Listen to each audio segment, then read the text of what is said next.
Hello again, everyone. So today I fancy doing a white on white Christmas card.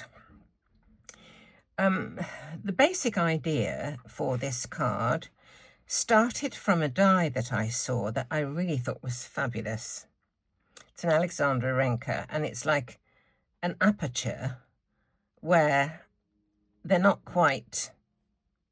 actually joined up partway across.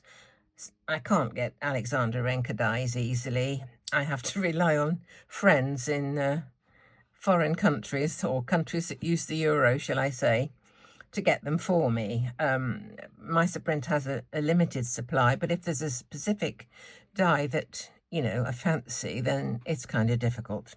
So what I thought I would do was just have a go and make my own kind of version of it.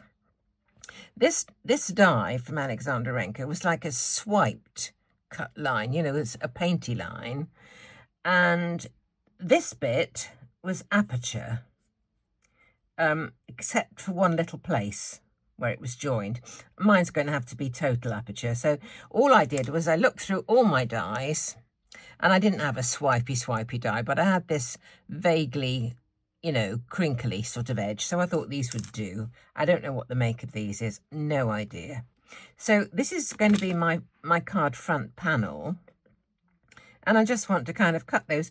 And it doesn't matter whether I cut it centrally or not, to be perfectly honest, because it's where I position the centre bit when I come to put it onto the card base that'll make the difference. But the idea is it's going to look a bit sort of off-centre like that. But as I say, it doesn't matter where I cut it out, because it's going to fall apart when I cut it.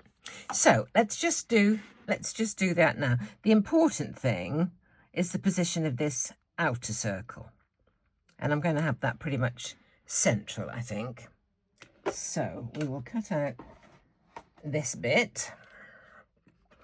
I've tried to cut out some dies already because I mentioned yesterday, if I know what I'm going to do, I can cut them ahead of time. It's if I'm, doing things as I go along and then I change my mind or whatever, that I sometimes need to do some die cutting during the video.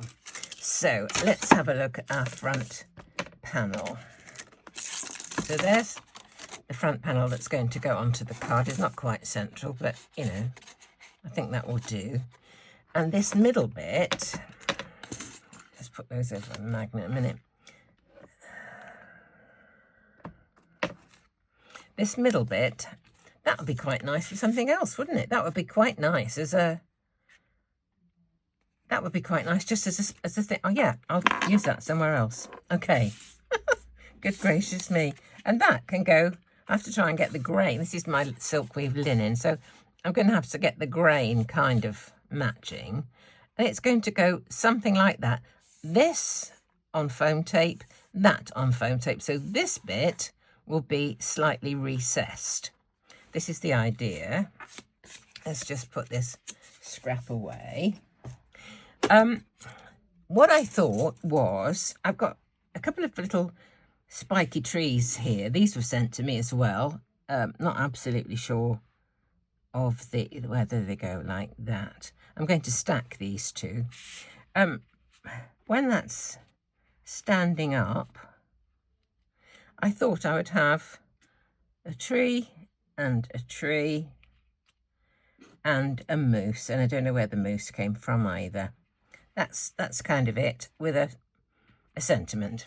Now, when I cut this little moose out on my magic mat, because it's kind of soft, lots of bits of die cuts get stuck in the mat, like you can see here. And when I cut the first two out, the nostrils came out. But I actually do want to have the nostrils in the bottom layer. They can be out, that's fine, but I did want some nostrils in the bottom layer. So what I did was I just turned my mats the other way up. I had one of these, you can see him there, one of these on the bottom, so it's a much harder surface, and those two little nostrils stayed in the die and didn't get stuck to the plate. So what I want to do now to make sure they stay in there is just to put a tiny bit of tape on, which will hold on to them. So I want a narrow piece. It's going to be too narrow to break with the actual dispenser. So let's just see if we can get those on there. I'll just cut this bit off. So hopefully those nostrils, the backing of them, will remain in the die. So the next thing I want to do is to do some stacking. So let's get this little mousse out. I think he was a present from somebody. People are so kind. And they've come out. Right, next to do, put it back in and press these down onto that tape.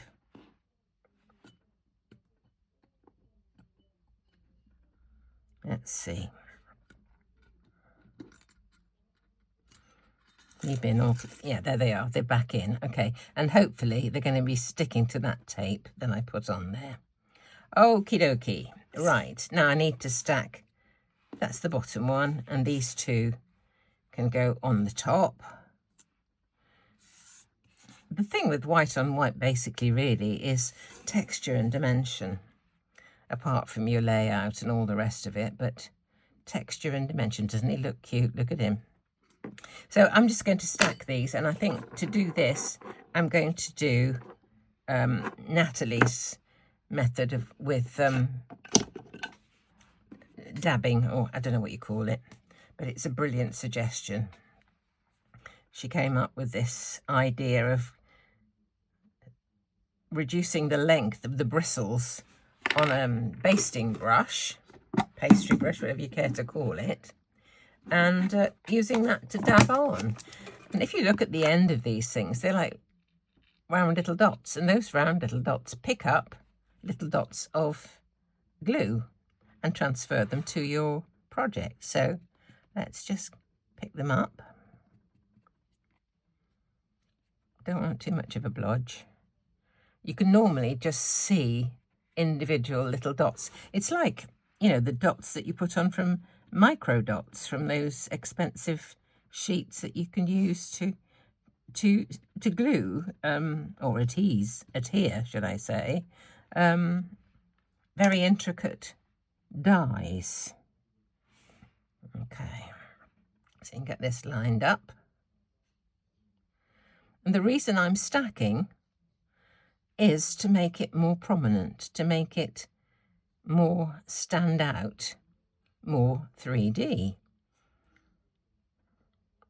more dynamic. I could go on, couldn't I, really?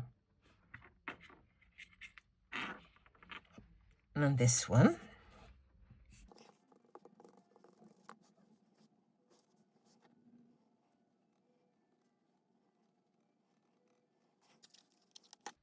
And now our little mousse.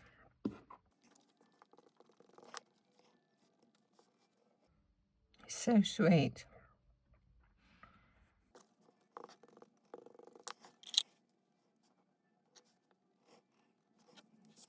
I think he should look quite cute.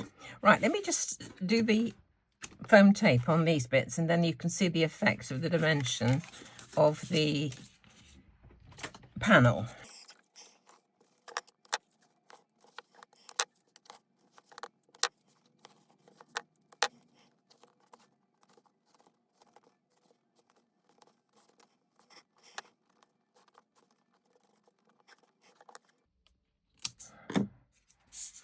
And we'll have some on the back of this as well.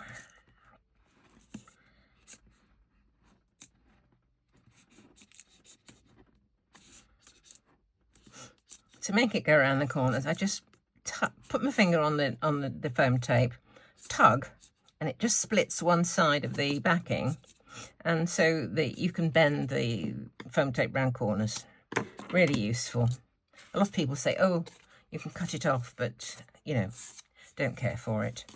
Can't bear working with, you know, two sides of sticky stuff. I think, do I intend doing anything underneath here? Let's just have a look. Got to get this grain right. Let's have a look.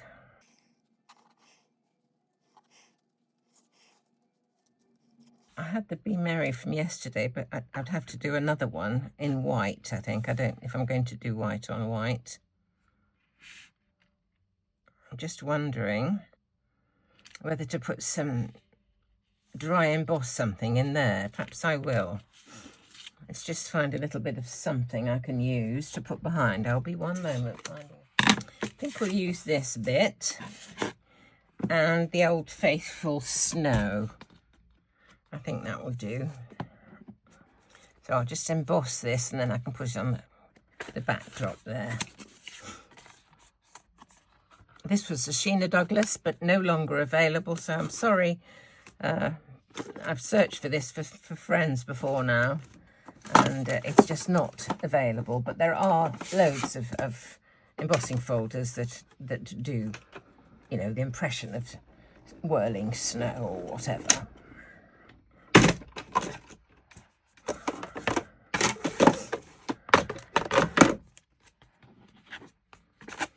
Okay, that can go behind there, that, and this, that looks better, and one of these, and another one of those, and then our moose.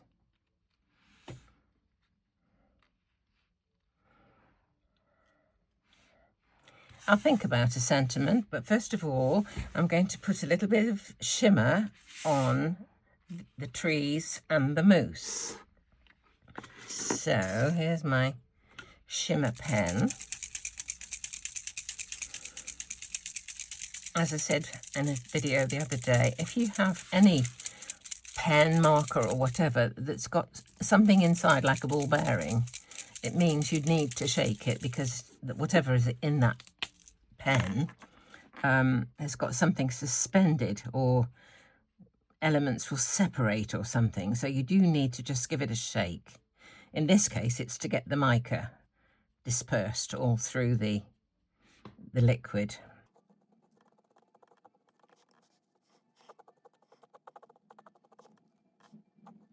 That's pretty. Okay.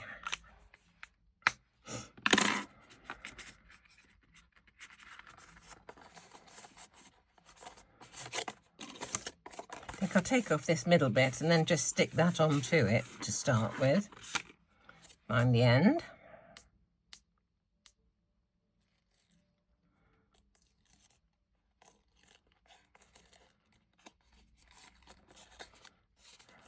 Because this backing is just nicked part way through.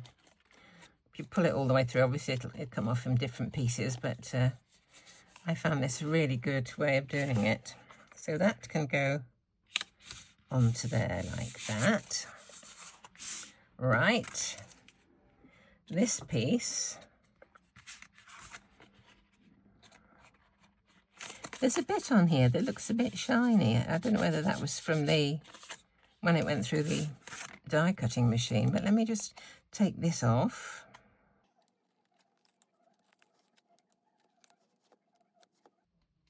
There we are.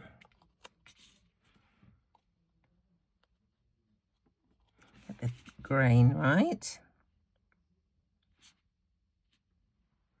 Which way would look better?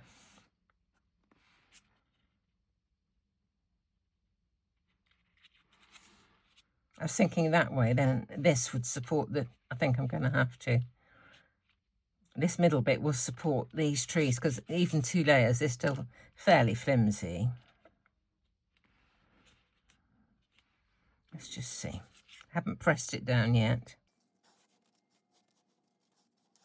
Kind of like that. Okay, press it down now, and I'll glue the trees down.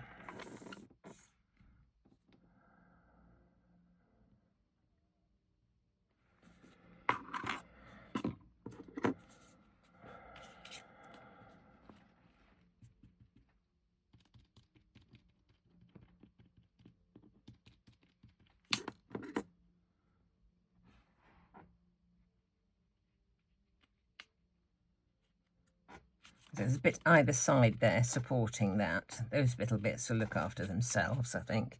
Okay, let's put the other tree on.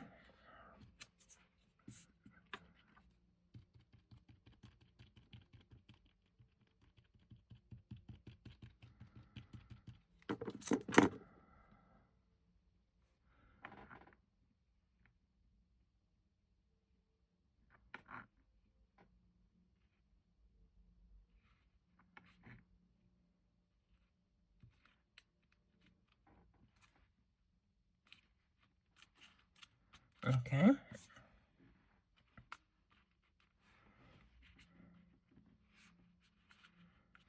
Right about there.